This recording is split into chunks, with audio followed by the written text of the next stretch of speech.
समझदारी दिखाएं, अपने बच्चे का संपूर्ण टीकाकरण करवाएं।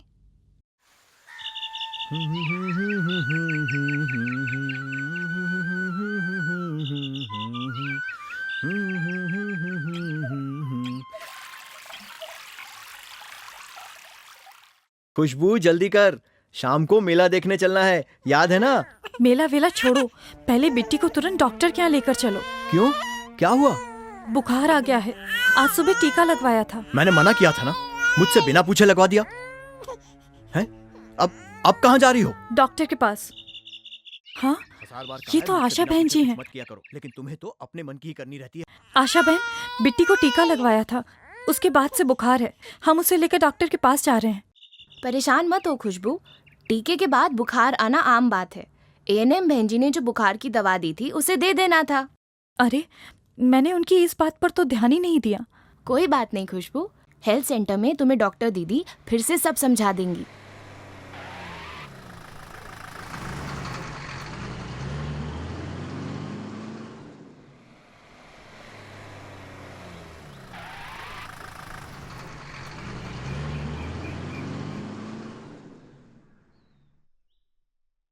नमस्ते डॉक्टर दीदी। नमस्ते, क्या हुआ बच्चे को?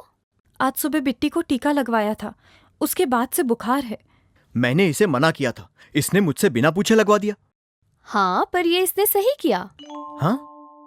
मैं समझाती हूँ। देखो, हमारा शरीर एक देश की तरह है। अब जैसे हर देश में फौज होती है दुश्मनों से लड़ने के लिए, वैसे ही हमारे शरीर की भी एक फौज होती है बीमारी फैलाने वाले कीटाणुओं और विषाणुओं से हमें बचाने के लिए। तो हमारे शरीर को कौन बचा कर रखता है?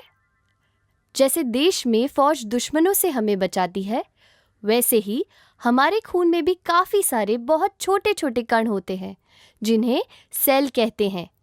ज्यादातर लाल होते हैं, पर कुछ सफेद भी होते हैं। ये सफेद सेल हमारे शरीर के सिपाही हैं, हमारे शरीर की फौज। ये बीमारी के कीटाणुओं और विषाणुओं से लड़ते हैं और उन्हें खत्म करके हमें बचाते हैं। अब किसी भी फौज के सिपाहियों जैसे इन सफेद सेलों को भी दुश्मन को पहचानना, लड़ाई के दाव पेच, हथियार चलाना सिखाने की जरूरत होती है। अब इन्हें कैसे सिखाया जाए? इसके लिए हम बच्चे के शरीर में वैक्सीन को पहुंचाते हैं। इसी को टीकाकरण या टीका लगाना कहते हैं। इससे बच्चे को कोई नुकसान नहीं है। टीकाकरण में वैक्सीन को शरीर में इसलिए भेजते हैं ताकि सफेद सेल बीमारी फैलाने वाले कीटाणु या विषाणु की पहचान कर सके और इनसे लड़ना भी सीख ले।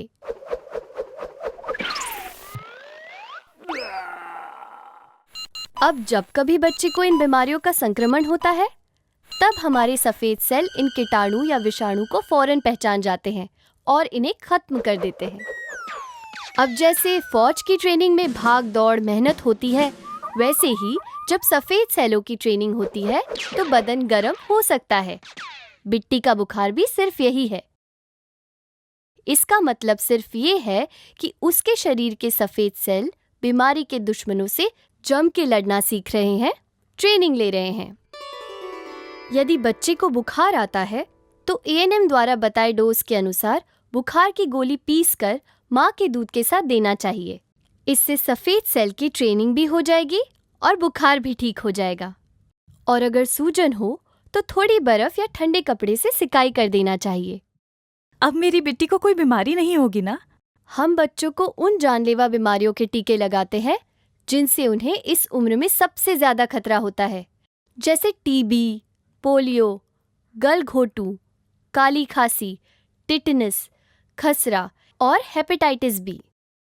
बिट्टी को ये सभी टीके सही समय पर लगवाओगी तो बिट्टी का इन खतरनाक बीमारियों से बचाव होता रहेगा। अच्छा। एएनएम ने टीकाकरण के समय जो 4 मुख्य बातें बताई हैं, उन्हें याद रखना कि कौन सा टीका दिया गया है और ये किस बीमारी से बचाव करता है। अगले टीके के लिए बच्चे को कब और कहाँ लेकर आए।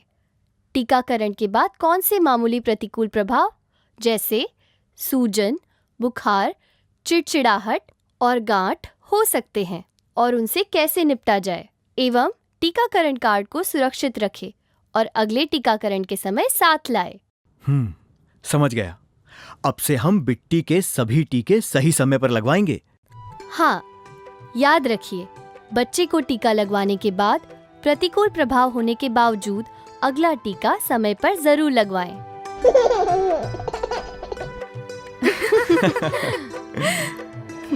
समझदारी दिखाएं, अपने बच्चे का संपूर्ण टीकाकरण करवाएं।